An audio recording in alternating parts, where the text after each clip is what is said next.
Hello and welcome to this webinar on commercial alignment and coronary access strategies with the Evolut TAVR platform. I'm Toby Rogers from the Washington Hospital Center in Washington, D.C., and I have the great pleasure today of presenting alongside Dr. Gilbert Tang from Mount Sinai Hospital in New York. Gilbert, hello. Hello, good morning. So we're going to tackle two topics today. Firstly, coronary access, and then secondly, commercial alignment. And obviously the two play very closely together. And we're going to try and make this interactive. So Gilbert, please don't hesitate to interrupt me at any point, and I will do the same to you. So I'm going to start by giving a presentation focused on the issue of coronary access and procedural considerations to facilitate post-TAVR coronary access. These are my disclosures. So I think first of all, we have to ask the question of what is the prevalence of coronary artery disease in TAVR patients? And this slide just summarizes all of the pivotal and large registry studies over the last decade or so. And you see that, the prevalence of CAD is high in these patients. Surprise, surprise. These are mostly elderly patients, and a lot of them have coronary artery disease. There has been a trend down over time, and that simply reflects the fact that we've moved in towards from high risk to intermediate risk to low risk patients, which essentially means we've gone from elderly to not so elderly to sort of slightly younger patients, and hence the decline. But even in the low risk patient population, there's still significant burden of coronary artery disease. I think we can all probably agree that having a TAVR valve in place makes coronary access harder. But the question is the problem overblown? How often do you really need to get into the coronaries after TAVR? So what is the data on this? Well, the truth is, up until recently, we didn't have very good data at all. These are three single center studies that reported rates of PCI after TAVR across the whole spectrum of stable coronary disease through to acute coronary syndrome, including STEMI, of somewhere between 2 and 6%. But the median follow-up in these studies was very short. We're talking, a number of months to maybe a year or so. And again, doesn't really answer the question of the long-term management. And many of these studies were in higher-risk patient populations with shorter follow-up. Focusing on acute coronary syndrome, because probably that's where we feel the most pressure in the cath lab to move quickly. This study, with a median follow-up of about 2 years, predominantly in balloon expandable valves, reported an incidence of acute coronary syndrome after TAVR of around 10% of patients in that 2-year follow-up period, with an incidence of STEMI much lower of 1.3%, which is reassuring. One thing that was interesting in a larger data set is that those sort of proportions correlate quite well. This is a study looking at the Medicare database of over 140,000 TAVR patients, in whom just around 5% had acute coronary syndrome after a median of 297, so around the 1 year mark. And the rate of STEMI was very low, at less than 1%. But what I thought was very interesting in this was how low the rate of invasive cath was in these patients. So only 30% of NSTEMI patients had a cath, and only 50% of STEMI patients had a cath. And these sort of studies cannot confirm causality, but it certainly causes us to raise the question of, are interventionists sort of reluctant to go in and perform cath on these patients? And the fear of coronary or the fear of challenge to coronary access certainly could play into that. What about the pivotal trials? Well, again, we don't have much data on long-term follow-up of the pivotal trials with regards to coronary reintervention. If focusing on the Evolut data, in the SATAVI, which was this trial of intermediate risk TAVR patients, 2.2% of TAVR patients required a PCI with a median time from TAVR to PCI of around 23 months. And again, this is the best available data we have from the pivotal studies. We all know that we will have to engage through the cells of the transcatheter heart valve with the Evolut. And so it's important to have some tips and tricks in our sort of armamentarium. So these are the very high-level, simple procedural considerations for engaging coronaries through an Evolut. First of all, use JL or JR guide catheters. downsize the guide catheter by 0.5 centimeters. And the reason for this is because you are now having to work within the frame of a transcatheter valve. And so basically you've turned every patient, regardless of the size of their native aortic root, into a patient with a small aortic root because you're working within the constraints of the transcatheter valve. You should aim to exit through the cells of the transcatheter valve at the level of the waist and try and engage the coronary coaxially. And that sometimes requires going in and out of a few different cells to find the correct one that's in line with the coronary ostium.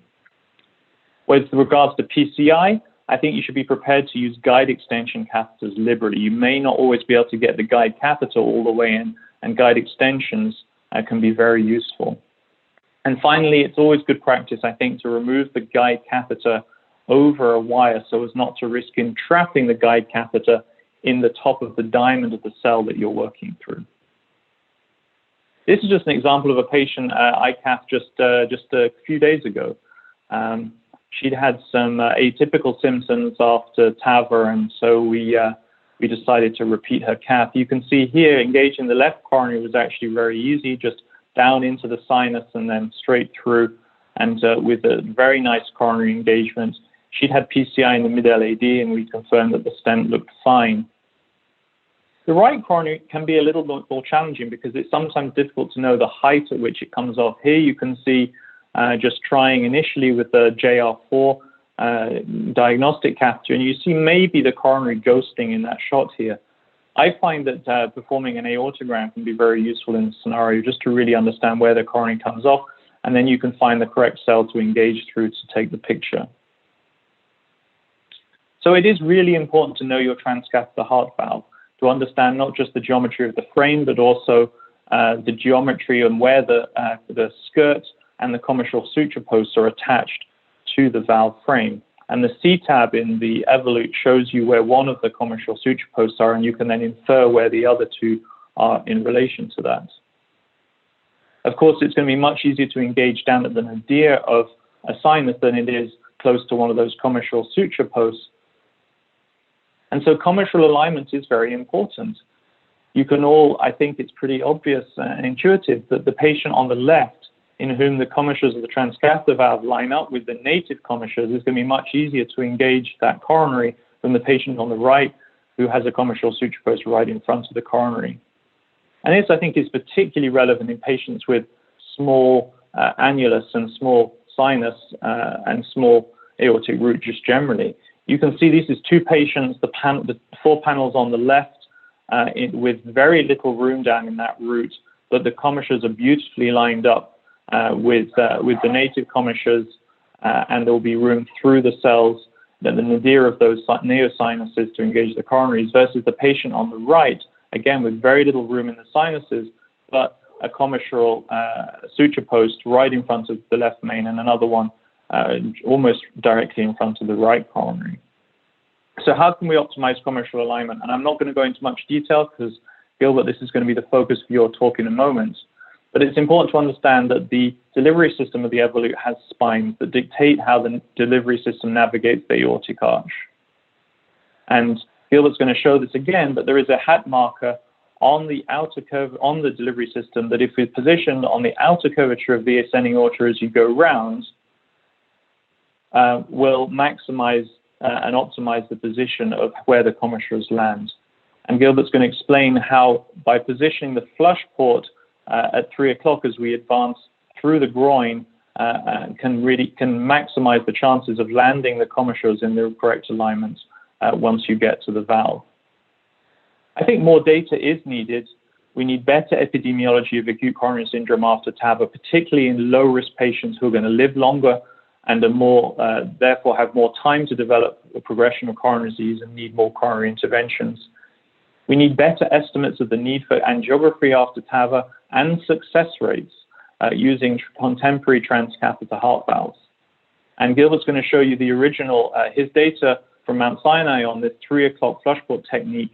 But I think we do need to validate this in a larger cohort, and I know there are plans to do this, and perhaps Gilbert can talk about that in a moment. But this is not just about technique. I personally believe that future transcatheter heart valve design also needs to factor in, and we really should be trying to achieve commissural alignment 100% of the time. We need transcatheter heart valves that have large open cells to facilitate coronary access. And in the long term, we may need different techniques to modify the leaflets of long native or bioprosthetic heart valves in order to prevent coronary obstruction challenges. So with that, I will stop. And Gilbert, I don't know if you have any comments before we move on to your talk. Well, thank you, Toby. And yeah, great presentation. I completely agree with you. I think, and I'll go into more detail in my presentation shortly that, as a cardiac surgeon, when we do surgical aortic valve replacement, we align the commissures all the time because what happens if you do not is that when you try to come off bypass, the strut post may obstruct one of the coronaries, and that's when bad things can happen. So I think that, back for the last 15, 20 years, TAVR has been trying to just get the valve in safely, paravalvular leak, stroke, and other factors were main concerns among patients and implanters. But now, as TAVR technology is very mature, we need to think of some ways to consider lifetime management of these patients. Certainly talking about coronary access, as you have elegantly described in your presentation, but also re-intervention of the failing transcatheter valve, which we know as we implant these valves in younger patients, that's going to happen. Just like surgical valves don't have unlimited durability, that's why we do valve-in-valve TAVR and TAV-in-SAV. It's going to be the same thing for transcatheter valves. So why don't you take us away with your presentation and show us the data you have on commissural alignment and how we can optimize it with technique, implantation technique. Sure. And thank you for inviting me to give a presentation on the consideration for improving commissural alignment in Evolut TAVR. These are my disclosures. So as I mentioned already, rationale for commissural alignment is as follows. We surgeons do it all the time. And if you don't have a commissural post facing a coronary, it's going to reduce the barrier to reaccess. There might even be implication on the whole to hypotunnel leaflet thickening or long-term impact on durability. There's some early studies showing that if you have commissural misalignment, there may be more halt. And of course, Toby and others have led the effort on leaflet laceration or leaflet splitting to improve coronary flow with valve-in-valve TAVR or native TAVR. But of course, if you think about for a redo TAVR, if you have a commissural post facing one of the coronaries, you really have already ruled out that possibility. So definitely, we need to consider that as well.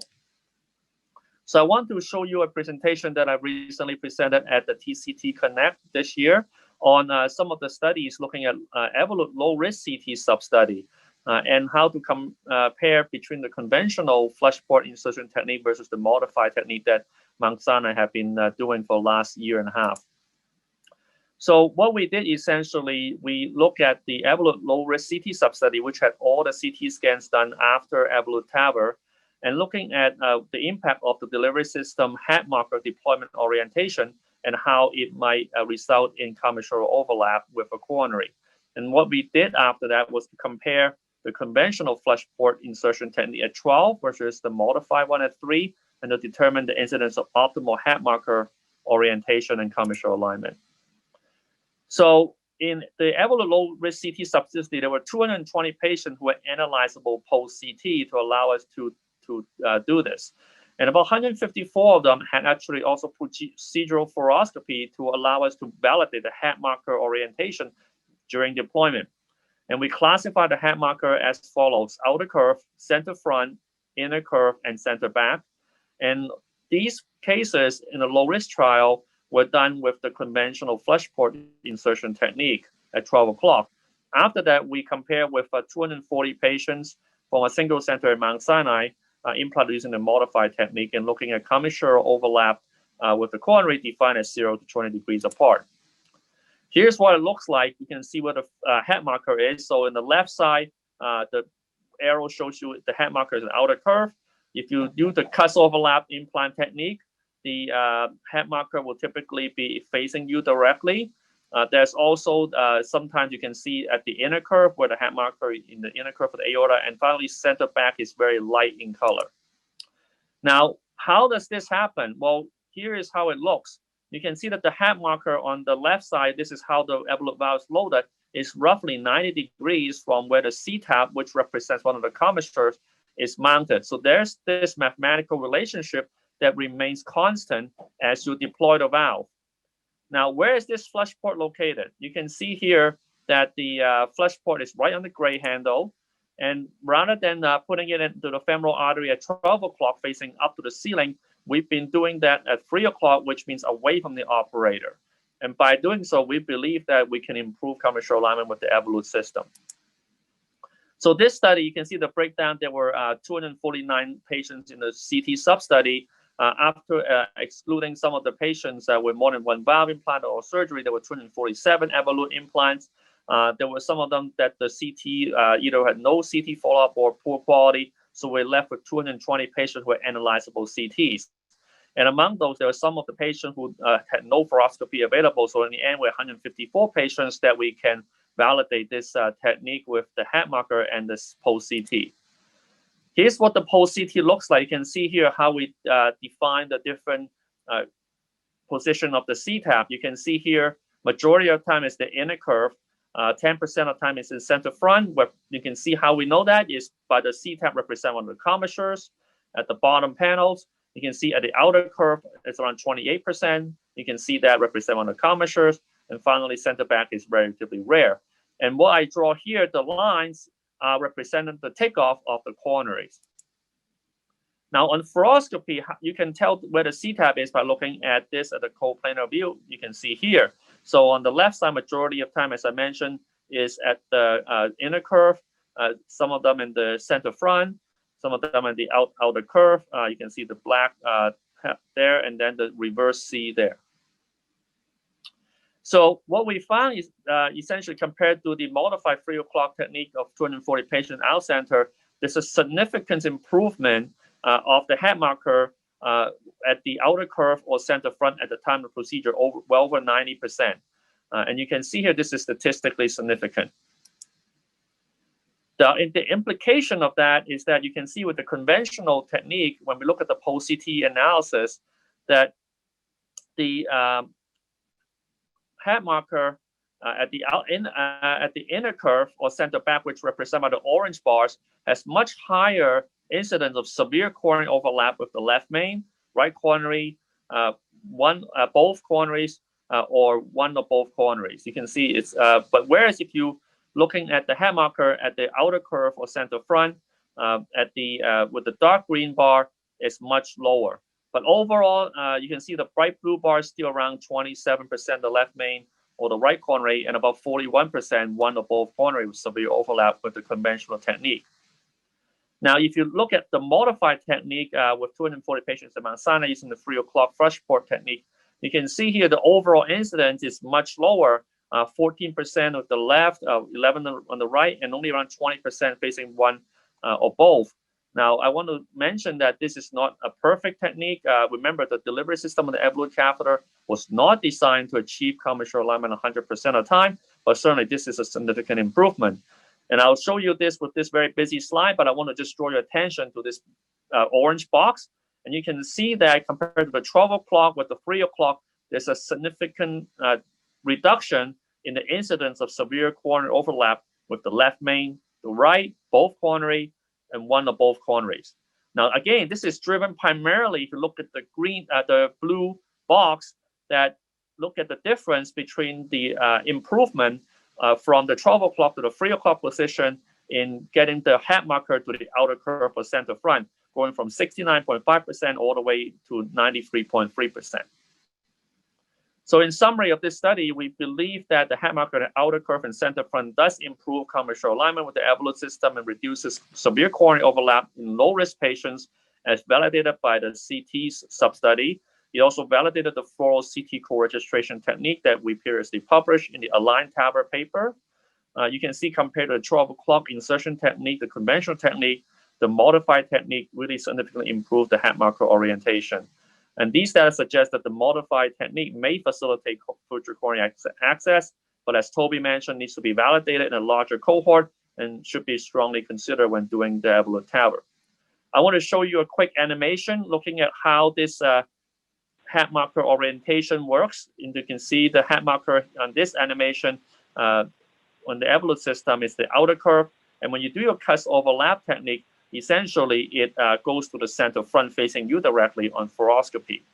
And so you can see here with the cusp overlap technique, you overlap the right and left cusp, and you basically deploy the valve, sun lobe is superannular, but then as the valve itself will dive in lumoventricular, you'll be at the optimal depth. The main point of this technique is to avoid interacting with the conduction system where the membranous septum is, and you can see that earlier with the blue segment of the animation. So you can see here as the valve gets deployed and the flowering reaching annular contact. You can see now here, looking at carefully, aiming at around, we generally aiming 1 to 3 millimeters at the non-coronary cusp. As you go to 80% deployment, you can see the head marker remains at the center front facing you. And the reason being, dramatically, you see that afterwards, as you go to 80%, once we go into the animation, you see that one of the commissural tab, the C tab in particular, that you can see on fluoroscopy, will be matched with the one of the native commissures, optimizing commissural alignment. So you can see in the LAO view, the head marker will be at the outer curve. So as you deploy the valve, you see that this is the commissural tab. It aligns well with the native commissure, illustrates here. And when the valve release in the moment, which you appreciate, that the C tab will be matching one of the commissural posts of the Evolut. That's what we see earlier in terms of how the valve is mounted, and the device will be aligned relatively well with the native commissures. So I want to tell you that we've now done over 300 consecutive cases at Mount Sinai. There was 240 at the time of TCD Connect, but now we redid our analysis. You can see now we're over 94% successful with getting the head marker and the outer curve and center front, and you can see the severe corner overlap continue to reduce. This is the data that we internally compare between the 12 o'clock and the 3 o'clock, and you can see also significantly reduced as well. So I'll just go through 2 quick cases briefly. You can see this is a classic deployment technique with the head marker and the outer curve. You can see that here, you can, after the commissural alignment with the head marker and the outer curve, now the C tab is the inner curve. And you can see this patient was part of the CT low-risk sub-study with commissures very well aligned with the native commissures. In fact, this patient had a coronary angiography post-TAVR, and you can see that it was very easy to engage both left and right selectively. You can also see this is a sample number 2 now with a cusp overlap view, RAO caudal, and you can see that the head marker facing you. When you release in this view, you can see that the C tab will be in the inner curve again. And you can see this is a free cusp view, and the cusp overlap view almost disappears facing the right side. And using a CT co-registration, you can see it's well aligned with the native commissure. There are some limitations with this technique. One, first of all, this is transfemoral approach only, not tested in alternative access. The iliofemoral tortuosity, calcified vascular anatomy may limit the ability to track the head marker to the outer curve in the descending aorta. So especially what we found, maybe left femoral access might be a bit more challenging. But I think in summary, commissure alignment does make coronary access potential after Evolut TAVR easier, at least in our experience. Inserting the delivery catheter with the flush port away from us at 3 o'clock can get the head marker to the outer curve over 94% of the time now, and head marker and the outer curve or center front, depending on which deployment view you use, can optimize commissure alignment. Thanks very much for your attention. Thanks, Gilbert. That's a great overview of your data.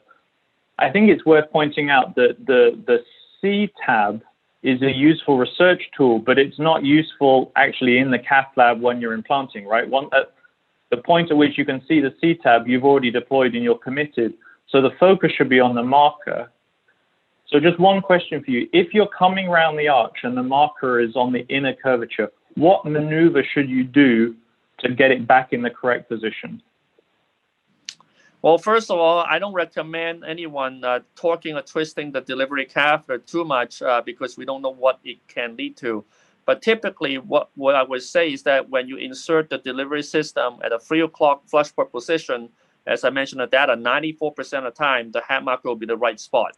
The remaining 6% of the time, it might be at the inner curve in the descending aorta.